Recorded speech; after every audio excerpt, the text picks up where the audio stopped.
Okay, so the card that's come up for you this morning Go is on. enjoy being yourself and you'll feel no need to copy others. Okay. So tell me a little bit about dance and the things that bring you joy and bring you back to yourself. Used to dance. Obviously, my mum used to take me to dancing and things like this. And then as I got older, I moved to Scarborough when I was 18, in an old relationship when I was very young, when I was 15. So when I was 18, I moved to and lived in Scarborough for 3 years. And there I met a dance school that was fabulous. And Hmm. I loved it at this dance school. We went dancing on cruise ships. We did Oh, our yearly shows and, it was just a real and I think that time of your life, you're still young, you're still obviously quite naive, but you start to realize what it means to be a part of something. yes. More so than when you're younger, I think. When I then moved back from Scarborough 3 years later, because that relationship broke up, I was like, I still want that from somewhere. Yeah. And I tried quite a lot of different dance schools. There was one that went well, but I'd always find myself being there for probably a year, doing a show, and then not really going back. Hmm. And it's weird because some of that is, I think, subconsciously not being what you're needing it to be. But I also recognized in my own head it was a bit of laziness and I couldn't be bothered. Yeah. And so I think the two and two sometimes work together, that sometimes Yeah. if you feel like you can't be bothered to do something, it's not necessarily because you can't be asked, it's because Mm. it's not hitting the point for you to want to go and do it without it being an effort. Mm. So tried quite a few dance schools and always went based on, this don't feel right for me. I don't like it here. I'm gonna leave it. Maybe it's just not for me anymore. Maybe I'm not meant to dance anymore. Maybe that was a part of my early life and I'm just Mm. not into it anymore. And then a year and a half ago I joined a different dance school. As soon as I walked in, I was like, I like it here. Very small, quaint, nothing like Mm. fantastic and in your Mm. face, but the people that go is so diverse. The demographic is, I would like to say I'm probably one of the youngest, which is wonderful. But yeah, everyone's got their own story in life, but we've all come into this room to express whatever it is that dance gives us. And I think I've always seemed to get on well with like the parents of people, Yeah. friends. Yeah. The Yeah. Yeah. parents have always loved me. So I always feel that I work and get on quite well with different generations. Yeah. So I think the first part of it is it's a room where you can be expressive. And Mm. almost when you're not expressive, when you're on stage, if you're meant to show up as and recently we did a show and I was part of the dance was a hacker, and Yeah. I was the front of the hacker. Now, if I had just done the front of that hacker with no facial expressions, no oomph in my body movement, I would have got a round of applause because people aren't horrible, but it wouldn't have had the same effect than Mm. when allow myself or let myself go, this is where I'm gonna show up here Mm. and make this happen. And then one of the ladies that does the reception work at the dance school, she said her mum went to her, "Who's that? She's good, isn't she?" And I'm like, "Oh, that's so wonderful. Thank you Yeah. so much." But I think that's the difference, isn't it? If you don't that's when I know that I feel at my best because if I just let it go and let it out, Mm. the impact of the person seeing that is better than what it would have been if I didn't. Mm. And you feel like just touching upon something that you said, it's like a room that you feel like you can show up in, and it's a room that you feel like you belong in. Yes. Yeah. And I think so much of what we do in our spare time is about belonging. It's that community sense, isn't it? And I think you understanding that informs your practice as a consultant. Obviously, we'll talk about this, how dance and your creativity really, really inspires and informs and shapes what you do on a day-to-day basis. But this idea of like feeling yourself, being yourself and not copying others, like what does that second part of the card bring up for you? It's really quite relevant right now because I go on to the work bit just slightly, Yeah. but I used to be an accountant and I did my qualifications in accountancy. and that's where my career started. So it's almost like one of those things you fall into, and you keep going with it, you keep going with it. But it got to a point for me where I noticed that I'm not very good at this. I don't like exams. I am not an accountant by any stretch. And I am trying, and I resat that many exams, Lucy, that, there's only so much oomph and resilience sometimes that you can have with something and then go, I'm accepting defeat here in a positive way because this is not what I'm meant to be doing. However, that knowledge has really shaped my business now. So I train managers in management skills and I work with their teams, but I bring the commercial lens. So I allow managers to then understand how they need to think about, I don't know, if they don't do a return to work, for example, when someone's been off sick, the bigger Mm. impact that could have financially and on the business and on the rest of the team, for example. I love now how finance allows me to bring that into my day to day. In terms of the creativity side of it, there's a lot of sessions out there called Finance for Non-Finance Managers. So that basically means that if you are in management, you've probably got some kind of budget or Mm. some kind of costings that you have to look after. And it's up to you how you spend that money. And if you overspend, you've got to explain yourself. And if you've underspend, then it probably gets taken off of you for next year. So we always try and make sure we use it wisely. But a lot of people that go into management aren't necessarily financially savvy or find finances comfortable or have a finance contact and they will go, well, that's finance's problem. That's the numbers. And that's not the case. So, what I'm really keen to do now is bring a form of creativity into a finance for non-finance managers session. Okay. And this is about teaching people technical skills, but allowing them to embed it in a method that feels so disconnected from such quite a dry Mm. topic, methodical topic, something that people don't feel comfortable with, and putting a paintbrush in their hand and getting them to paint their interpretation of it. So that when they take that away and they look at that picture again, they'll go, I Mm. said something about prepayments and I drew that. What made me draw that? And allows them to actually use what they've learned rather than it just being me telling them what it is and giving them an example that they can go and practice. Mm. Actually, they then go, okay, so to help me embed this knowledge a bit more, I'm going to paint it. So do you have a background in painting? I mean, obviously you've got a background in dance, but is painting one of the only sort of No, ways of expressing, or what no. other I ways can just they saw, express it? I just had a picture, Yeah. literally, in my mind. It was almost like we were in a room, Yeah. and each learner, delegate, attendee would have Mm. an axle and a canvas and a beret. We get quite theatrical. And I just pictured this almost sounds really cheesy. And this is where I talk about in a bit how we differentiate between it not being childish and Yes. almost the stats around how getting creative to embed learning has a better impact on engagement for your teams. Anyway, so I almost had this picture of that happening. So it almost felt like that being an artist and creating your story with numbers and financial terminologies just seemed to slot together for me. But I did a session virtually with a group of people the other week, and I was like, I'm just going to try some of these concepts because it was virtual. I didn't have all the paints and stuff. But the first thing I asked them was, if finance was a shape, what shape would it be? What texture would it be? And if you bit into it, what would it taste like? Now I can always just ask people, what do you think of finance? "Oh, I hate it, Carly. It's horrible."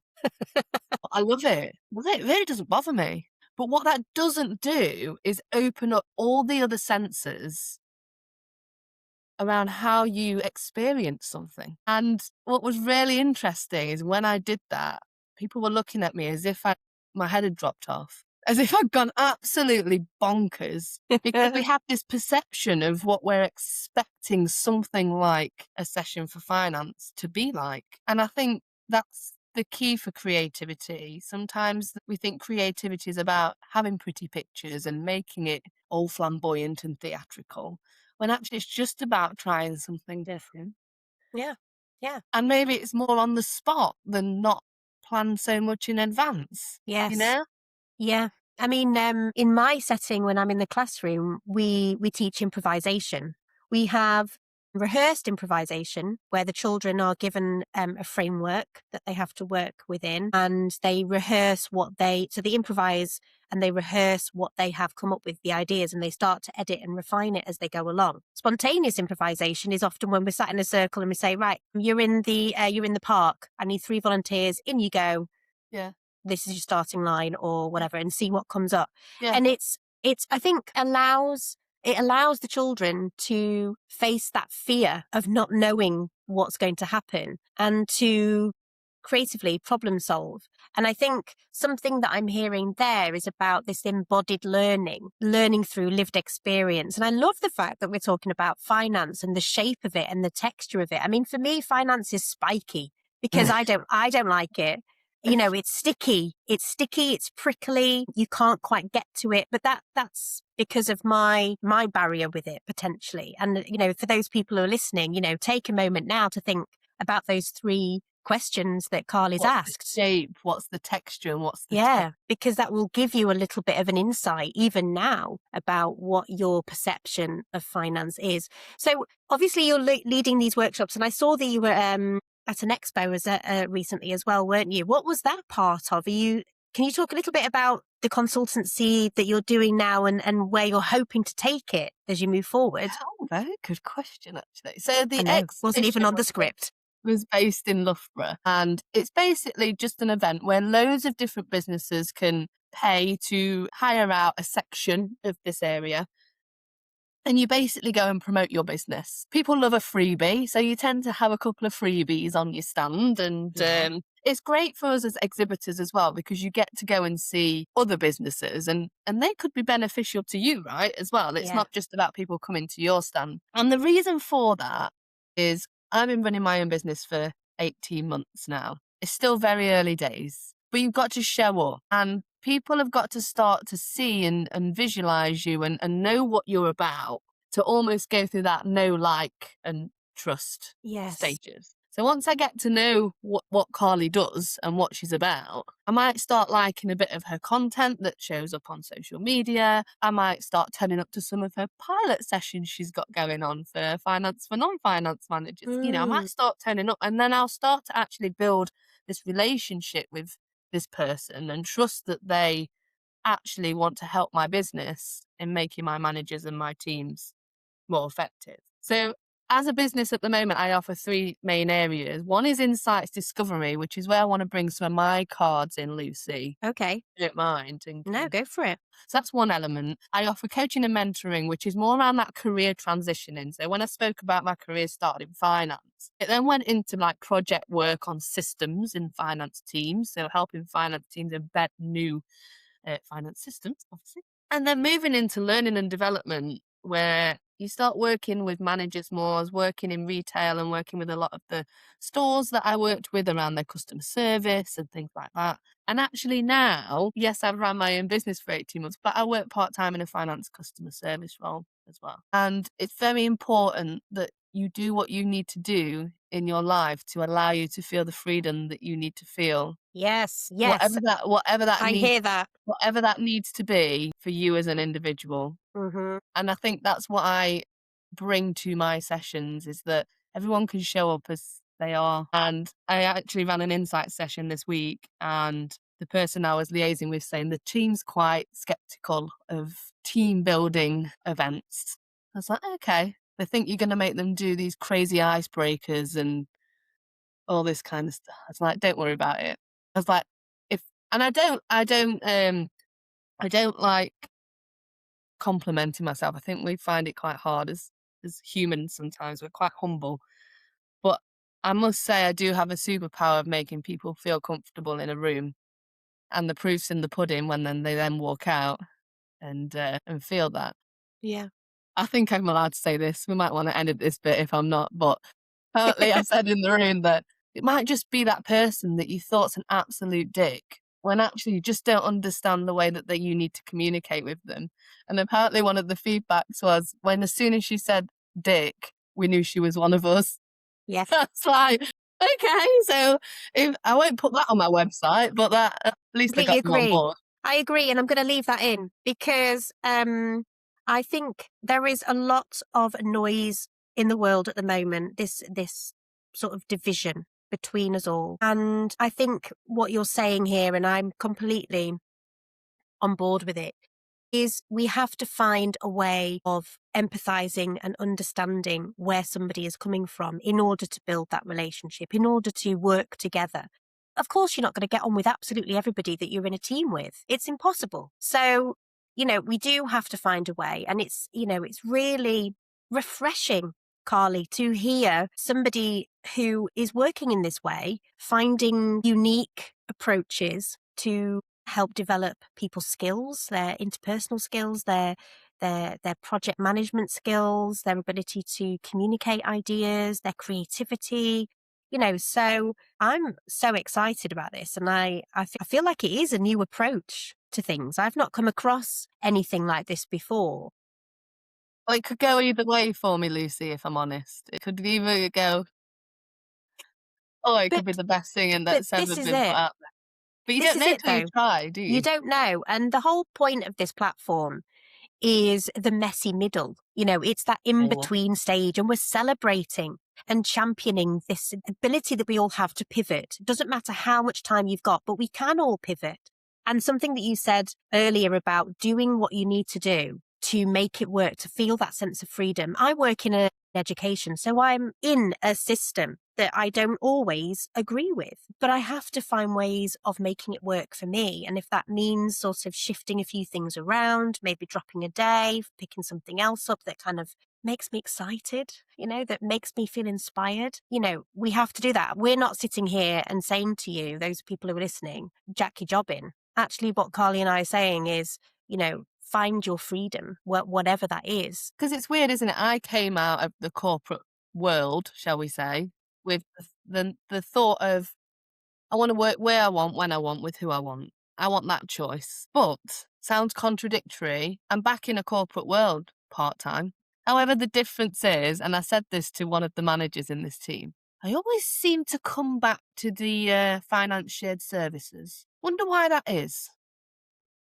And that's because that in the environment that that team create in that business is absolutely fantastic. And look, for me, luckily, I seem to have created myself a reputation that made them want me back and wanted to help me out. So I'm very grateful for that. And I think I've always had this mantra, and this is from my parents, of you don't get anything unless you work for it. So that's everything, not respect, kindness, money, whatever it is, you got to put some effort in somewhere and try it to get something from it. The universe will give whatever you put in. Mm. Sounds very mantra-y, doesn't it? But that's kind of how But it's your way of making things work for you. yeah. I didn't want to worry about building my business to then scrape for paying the Mm. bills. Yeah, exactly. I wanted to make sure that was covered so that I could be open and flow Mm. with what my business could look like. Yeah. Can So it gives I me freedom. can I ask you two questions? The first question is branding. So how have you got to the point where you are clear about your branding? So that can Mm, be logo, how it shows up in the world. And then the second thing, and this probably ties into that, but your values yeah. as somebody who works with people, what are your core values and how do they underpin your brand? Yeah. I'll start with my values, if that's okay. Mm, Might just flip yeah. those questions the other way Yeah, around. yeah. So very simply, my business is called CT Consultancy, Carly Tysoe Consultancy. Very, very creative, right? So my values have sat within Okay. CTC, and they are commitment, trust, and creativity. Shortly, to just describe them, commitment is doing what you say you're going to do. So that is a mantra for me within life. If I tell somebody I'm going to do something or be somewhere or can't do it for whatever reason, I'll tell them and I'll commit to that and I'll do it, and I'll do it to whatever ability I can do it to. And that's the same for business. So if I tell you that I'm going to deliver on something, I'll deliver on it. And if I can't, I'll tell you why I can't. The second one is trust. Very, very important to me. As soon as you find trust in people or allow yourself to trust people, you might get hurt in the process, who knows? But my example of this is for years and years, you never really like you've got a group of friends around you. And from my experience, it's sometimes you still try and keep things in because you're embarrassed about what your friends might think of you in certain situations. And I don't know why. It might have been turning 30 when I turned 30. That's 5 years ago now. We'll put that in there. Um, and you just go, there's something comes over you, and I don't know. I just went, if I can't tell my friends, then who am I meant to tell if something's on my mind? If I'm not happy, if I'm upset, if I'm really excited about something. Because if they're not the right people that need to be there, then they shouldn't be there. So I almost allowed myself to go, let's put trust into the relationships that you're meant to be trusting. Mm. And that's again with business. When I say I want to work with who I want, it's because they trust me to give them a product, a service, conversation that's looking after their people and their business as I would want it to them to look after mine. And then finally, creativity, well, it speaks for itself, doesn't it? Just thinking about how you could do something different and not always hearing this, well, we've always done it that way, Carly. Mm. Oh, we've always done it. Okay. Why? It says it has to be that way. What's the impact if you did it different? Mm. We can't always answer those. And sometimes it's about fear of doing it different and being judged for doing it different that stops us. So they're my 3 values: commitment, trust, and creativity. Now, I'm not going to lie to you. Mm. My branding, the colours of my branding, I love. They're Yeah. neutral, they're calming, that's how I want people to be able to show up Yeah. with me, their natural self. But I don't think my name's very good. I don't think I bring consultancy into what I do, Yeah. but I'm not just a consultant. And I'm not saying just being a consultant is a negative thing, I know. but I Yeah. don't think it tells the story Mm. enough about what Carly Tysoe brings to the table. Because Yeah. actually, really, I'm a management and team developer. Yeah. It's an interesting one, isn't it? Because I've been thinking a little bit about branding, and there'll be some people that will be listening to this who are also on the cusp of starting something new, or perhaps, got an idea about branding. And I think, starting with your values is a great place. Yeah. So if you've got a moment, perhaps press pause and think about your values if you haven't got those somewhere already. But when it comes to branding, especially because I've been thinking about this, especially if you wear lots of different hats, I wear lots of different hats, Yeah. same as you. So how do we ensure that all of those hats that we wear, all of those different identities, although we're very happy swinging between all of them, how do we communicate that in a concise and coherent way? Yeah. So when people look at your logo or come to your website, they go, Yeah. you said it before, it's the story. The story is what sells Yeah. the And brand. It's sometimes really people hard, isn't it?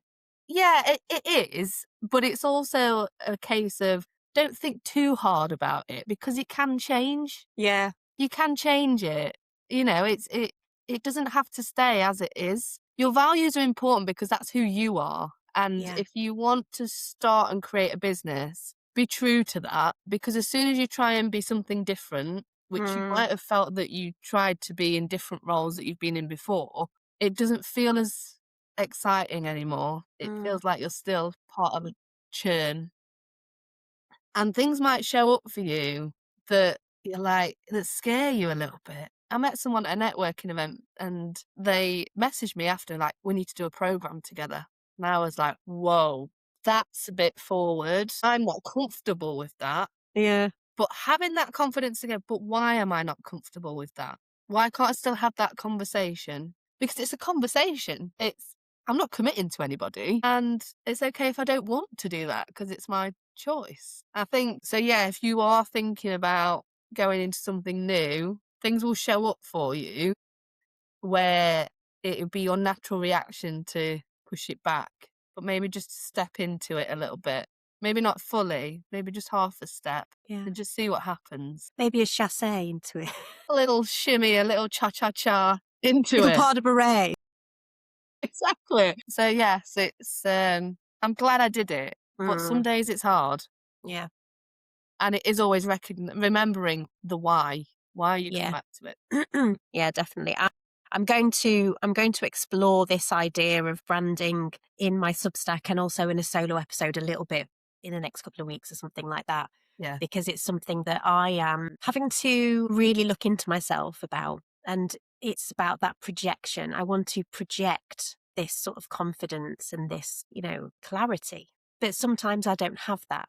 And it's, stepping into that and realizing that some things potentially need to change in my personal life in order for me to feel like I can step into that in my professional life. Yeah. And that is an interesting place to be in, especially because it creates such tension actually and frustration. So I am going to explore that a little bit. But in terms of that tension and frustration, do you see certain challenges that professionals come up against? You mentioned already that people are a little bit skeptical about doing these team building activities. No, oh God, don't make me, say my name, where I'm coming from, and Yeah. all of those A things, passing the blind date. ball like a blind date. But what sort of other challenges are people come up against in their teams, or what advice would you give to people who are working in corporate, perhaps listening to this and thinking that they do want to express their creativity a bit more? What would you say to them? I do think it obviously depends on the way that each person approaches Mm, and I'm going to go back to insights, which is that communication framework that I use in my delivery. But I'm going to show you 4 blocks now, and if you can see those, and they're all four yeah, different colors. And each color, I call them color energies, relate to a different way of communicating. So I'll tell you about these. So the red, we call this the fiery red energy. This is yeah. someone that is quite focused, determined, and wants to know when things are going to be done. Then there's no messing around. These people have a goal and it will be achieved. Mm, Okay. Very action orientated. This energy, the blue energy, is about people that are quite analytical, probably a bit more reserved and absorbing information before they say anything.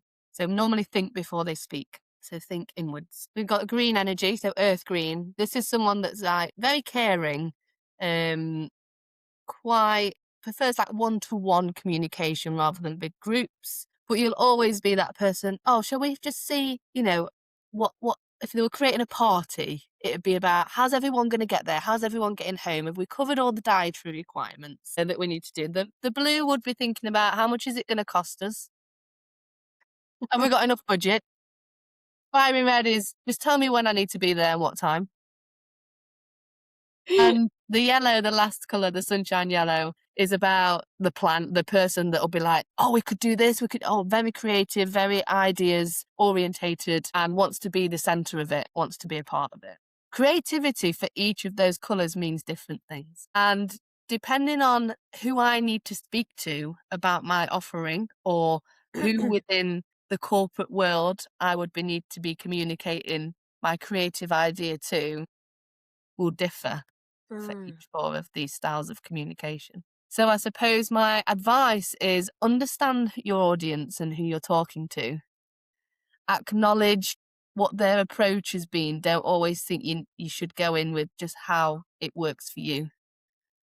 So take a step back, understand your audience, but do not talk about your idea or the thing that you want to do different. I'm Does just that make scribbling things down. Sorry. That's okay. I always have a notebook with all of my guests because there's always so many nuggets of information I need to go back to and ponder.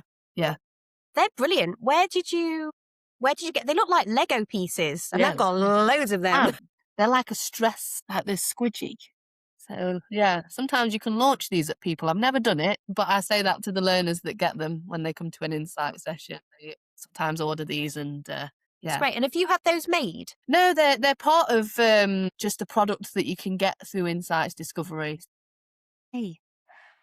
And you said there's cards with them as well. There are. What I've done, Lucy, Go on. because you're not the only queen of the cards in this scenario. I've taken out from each Yeah. of those colours. I've done 2 piles, Yeah. and I've taken a colour out of each for each of those piles. Okay. And I want to read the statements to you, and I want you to tell me which ones resonate with you. Okay. Okay. Yeah. Okay. So I might need to write some of these down because processing is slightly slower. interesting. Processing is slightly slower for me these days after having Oscar. We'll blame it on the children, shall we? Always, I always blame the kids because at some point they'll go, I'm blaming the parents. Yeah, well, that's true. That's okay. So But when just let this flow, and if something resonates with you straight away, just go, yes, Carly. Or if there's one you okay, need to think about, that's okay. I'll close my eyes. So the first one is looks for the good in others, Yes. curious about processes, Mm. openly accepting of others' actions, Say again. force, pardon? Say that one again. Openly accepting of others' actions, Sort of. forceful negotiator and vocal decision maker. Yes. That's the first pile. The Okay. second pile, non-manipulative management style. I wouldn't know. So I picked them randomly, as you can probably tell. Probably am a little bit manipulative.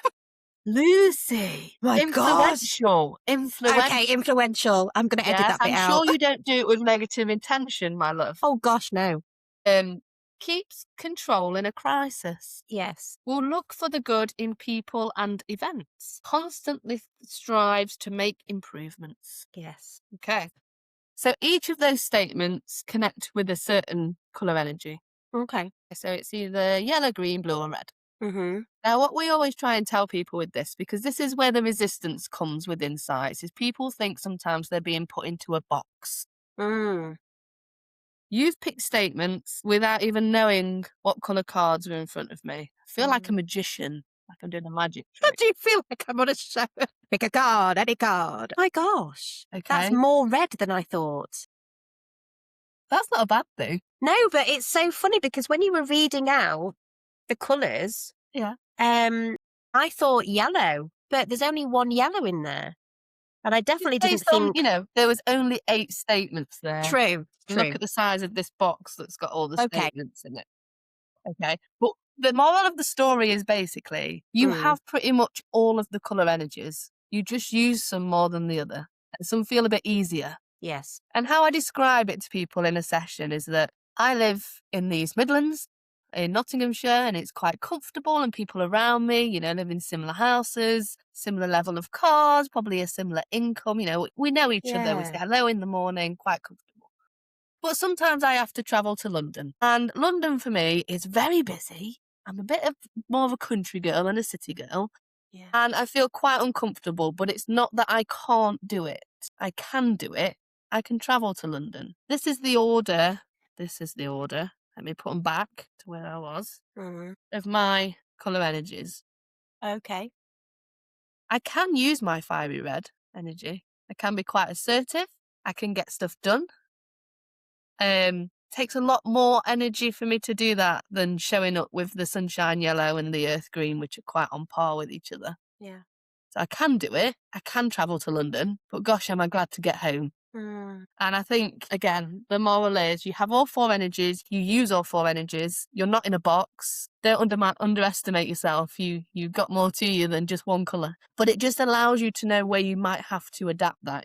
From your cards here, you've got more fiery red energy. I might have to dial up my fiery red energy to communicate with Lucy. She doesn't want me to ask her how her day necessarily has been or anything like that. She just wants to know what we're going to do, what we're going to achieve in this podcast, Carly, and how am I going to be able to promote you and you promote me? Oh, I just find that so interesting. For those of you who are listening, you might need to go back and listen through that again and maybe make some notes, which is what I've done. I've scribbled all over my page. But there's 2 things, really. One thing is my brain went, will those energies, will those colours show up differently at different times of the month, being a woman?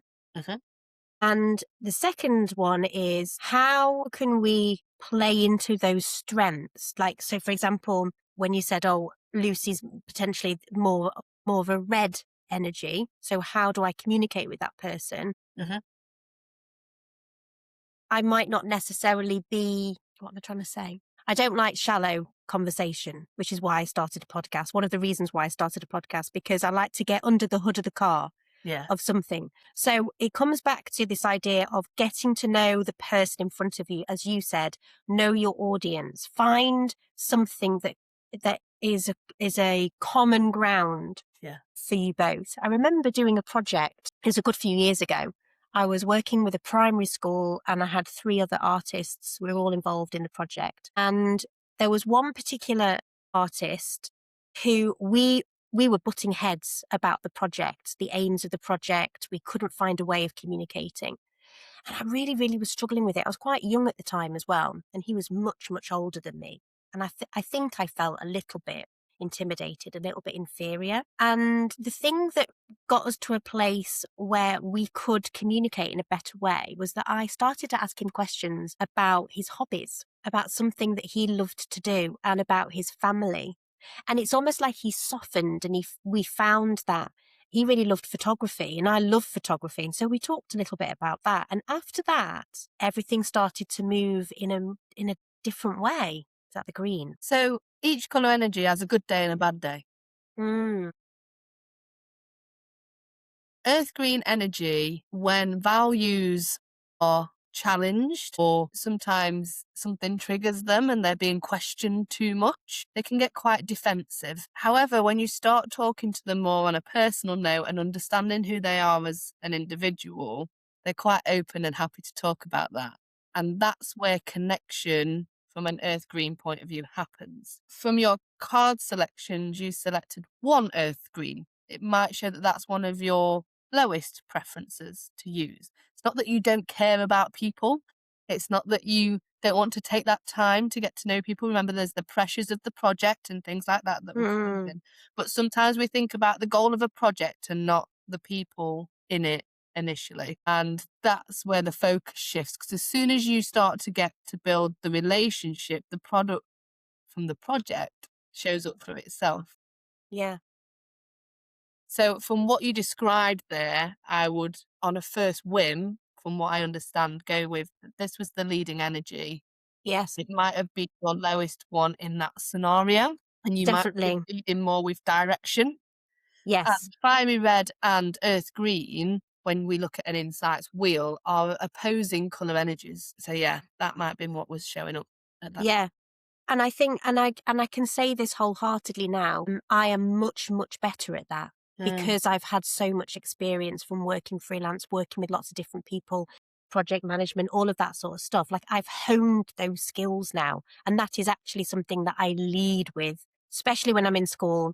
I always make sure that people are brought on board first before we start even talking about my ideas in terms of like the project, the vision of the production, costumes, all of that Yeah. sort of stuff. So that's really interesting. And also the resistance I've found with insights is that Mm, people think they're being tested on something. yeah.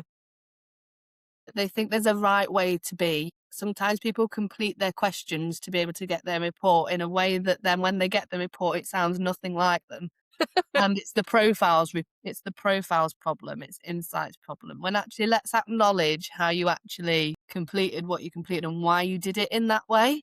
Mm, And again, that taking insights away from that, if you're recognizing, for those of you that are listening, that you're showing up in a way that's different to how you would naturally show up, then you are mm. going to burn out or lose yourself at some point. Again, from the session the other day, I got quite a lot of insights, excuse the pun, from the session.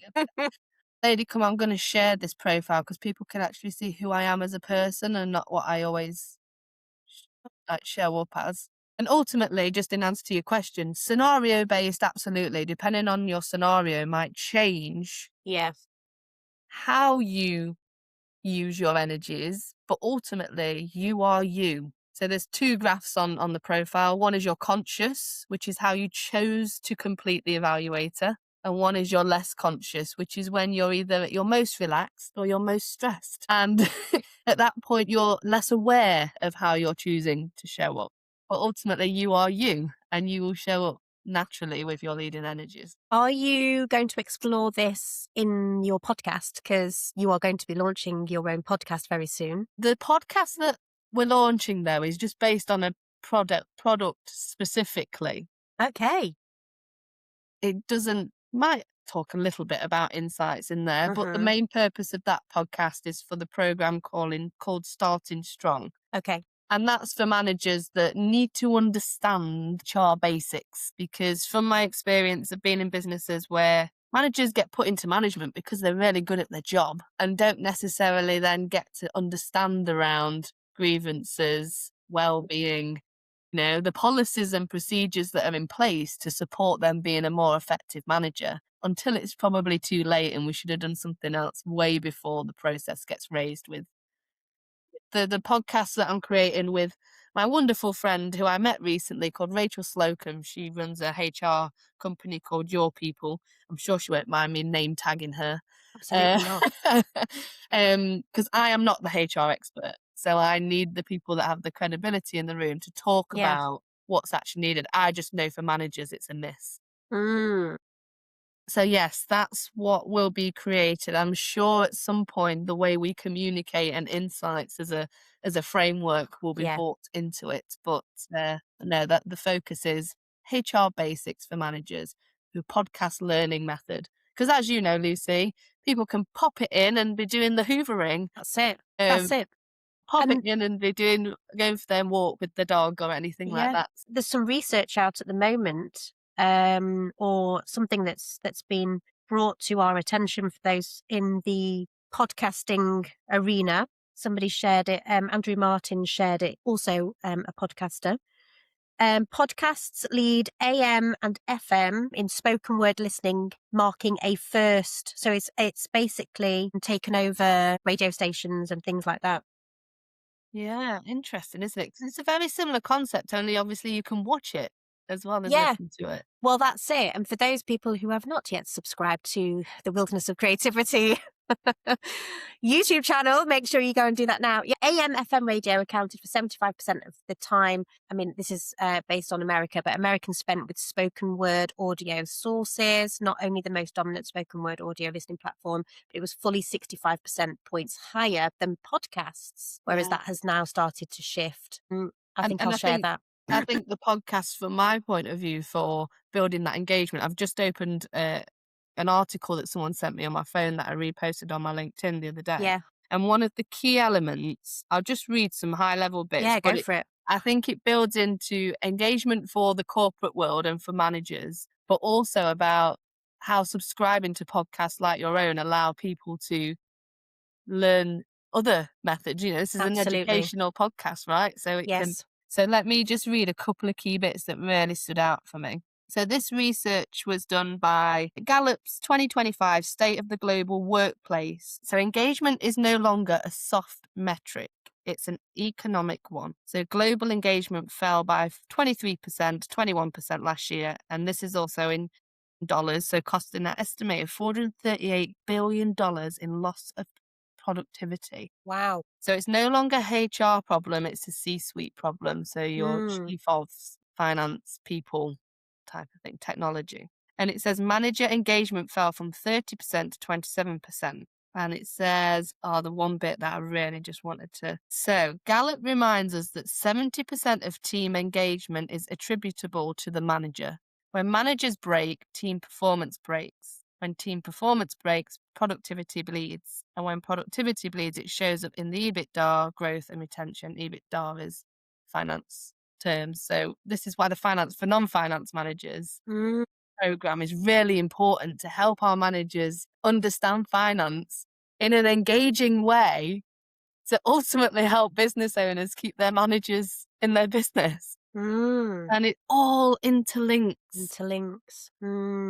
I think Um, it's fascinating. I mean, I'll be honest, I didn't quite know where this conversation was going to go, but no, in a really, really positive way. Like, because I love that. I love just following our noses and just seeing where the path will take us, like meandering through the wilderness. I imagine, like the whole thing is like two friends having a chat, yeah, walking, talking. yeah. That I have been so inspired by our conversation. Odd. And I'm going to look more into these primary energies that we have and how that shows up in my work as an educator, but also as a creative, and how I can start just honing those skills in the areas that perhaps I feel a little out of my comfort zone with. Yeah. Um, So and- Carl Jung yes. is the psychologist that derives insights. That's where it comes from. Okay, so we can have a little look, and all of the links to Carly's website, all of her work. Also, if we can, we'll put a little link to Rachel as well, Yeah. your people, so that people can head over and have a little look at that. And you and I are going to be working together as well. I really am so excited about this. I mentioned it briefly in a Substack, but it's a huge milestone for me. And I will just give a little shout out to my mum at this point, if you Yeah. don't Your mind. mum brought us together. My mum Bless. dances with Carly, and this is another example of how I'm going to come back to the card. Actually, enjoy being yourself, and you'll feel no need to copy others. My mum enjoys the most out of life. Like, she loves to dance, she loves the theatre, she loves people, and yeah. So my mum, actually, shout out to mum, brought Carly and I together, and we met up during half term. I was late. This is something I need to work on. Guys, there's nothing really. It's just, we can't end our podcast on Lucy just being late all the time. It's just Like another you said, excuse. I was trying to get a 5-year-old out the door. But no, what should we end this amazing episode on? What message? Is there a message that we want to sort of leave our listeners with, or a question maybe? my tagline is develop like no one's watching. You don't need to tell everybody the how, the why of what you're doing to make yourself feel better and freer. So my finish point, my statement is develop, hashtag develop like no one's watching. Own it, be you.